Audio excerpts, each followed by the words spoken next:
তো বন্ধুরা, আজকের গল্পটা শুধু শোনার নয়, অনুভব করার। এই গল্প তোমার হৃদয় নাড়া দেবে, ঈমানকে জাগিয়ে তুলবে।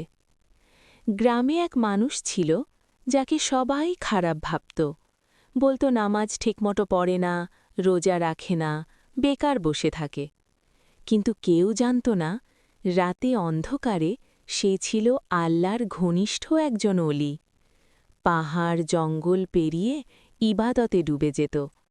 একদিন এমন সত্য প্রকাশ পেল, যাকে সবাই তুচ্ছ করেছিল, সেই মানুষটাই ছিল আল্লাহর প্রিয় একজন বান্দা। পুরো ঘটনা শহরের এক কোণে থাকতেন এক নীরব মানুষ। চেহারা সাধারণ, পোশাক ছিল সাদামাটা। দিনের বেলা সবাই তাকে একই জায়গায় চুপচাপ বসে থাকতে দেখত। লোকেরা ভাবত সে বেকার, অলস, জীবনে কিছুই করেনি। কেউ তাকে জানতে চায়নি। আসসালামু আলাইকুম চাচা। চাচা আপনি কেমন আছেন? ঠিক আছে চাচা, আমি তাড়াতাড়ি আবার আসছি।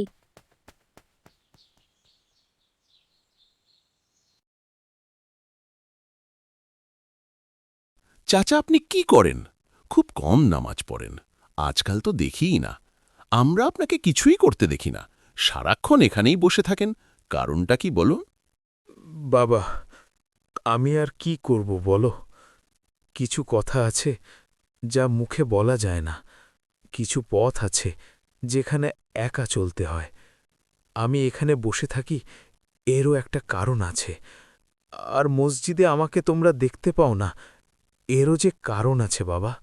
সব কথা সবাইকে বলা যায় না। কিছু কথা শুধু আল্লাহই জানেন। তাই আমাকে দোষ দিও না বাবা। কিন্তু চাচা, আমি তো জানি মানুষ বলে আপনার সময়টা নাকি খারাপ। নামাজও ঠিকঠাক পড়েন না, কাজকর্মও তেমন করেন না, সারাক্ষণ শুধু বসে থাকেন। আপনি এসব কেন করেন চাচা? দেখো বাবা, আমি আগেও বলেছি কিছু কারণ আছে, কিন্তু আমার একটাই উপদেশ, কাউকে না জেনে না বুঝে খারাপ ভেবো না। এটাই তোমাদের জন্য সবচেয়ে বড় কল্যাণ। আচ্ছা ঠিক আছে চাচা, আপনার এই উপদেশ আমরা মেনে চলব ইনশাআল্লাহ। চাচা, আমরা এখন যাই। যাও বাবারা, আল্লাহ হেফাজত করুক। খোদা হাফেজ চাচা।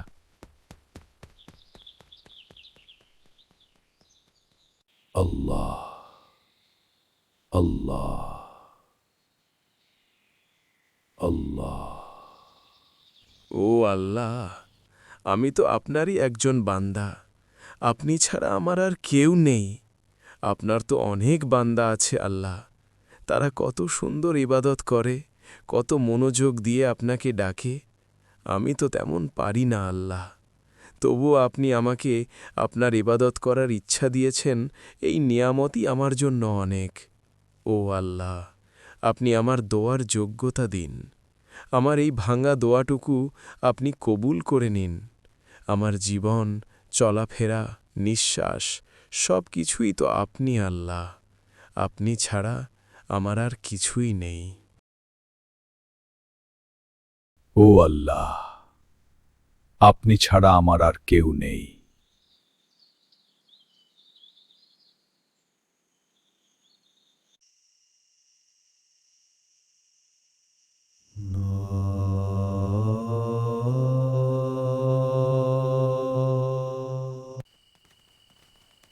চলুন চাচা, নামাজটা পড়ে আসি।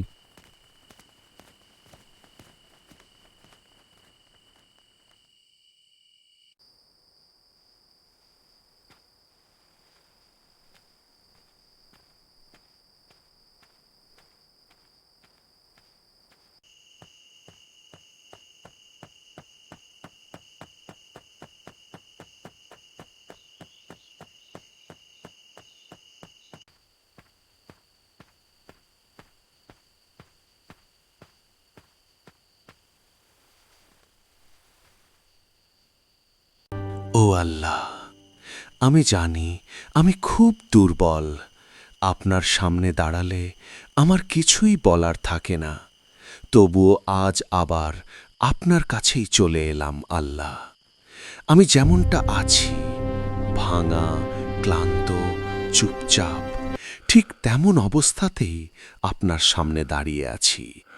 ও আল্লাহ, আমি বড় কিছু চাইতে আসিনি, শুধু এই কথাটা বলতে এসেছি, আপনি যদি আমাকে একবার দেখেন সেটাই আমার জন্য অনেক। আপনি জানেন আল্লাহ, কখন আমি মানুষের সামনে হাসি আর কখন একা হলে আমি বুকের ভেতরে ভেতরে ভেঙে পড়ি। এই কান্না আমি কাউকে দেখাই না, শুধু আপনাকেই দেখাই।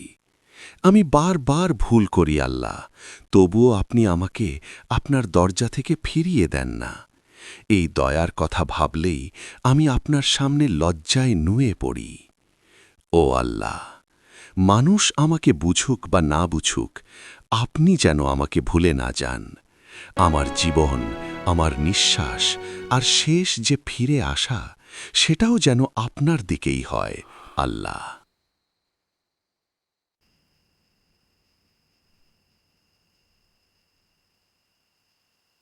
পানি দাও, পানি দাও, পানি ভাই।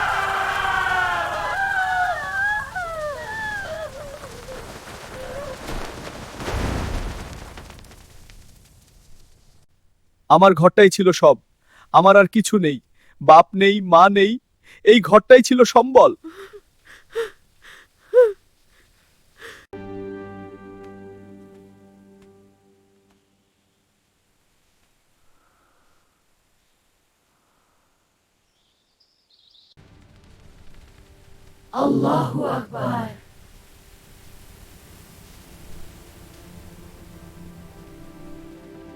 তো বন্ধুরা, আজকের পর্ব এখানেই শেষ।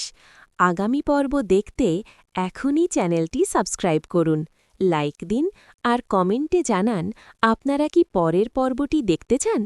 কারণ পরের পর্বে আমরা জানব আগে তারা যেটা বুঝতে পারেনি, এখন কিভাবে অলির সম্মান তারা বুঝেছিল।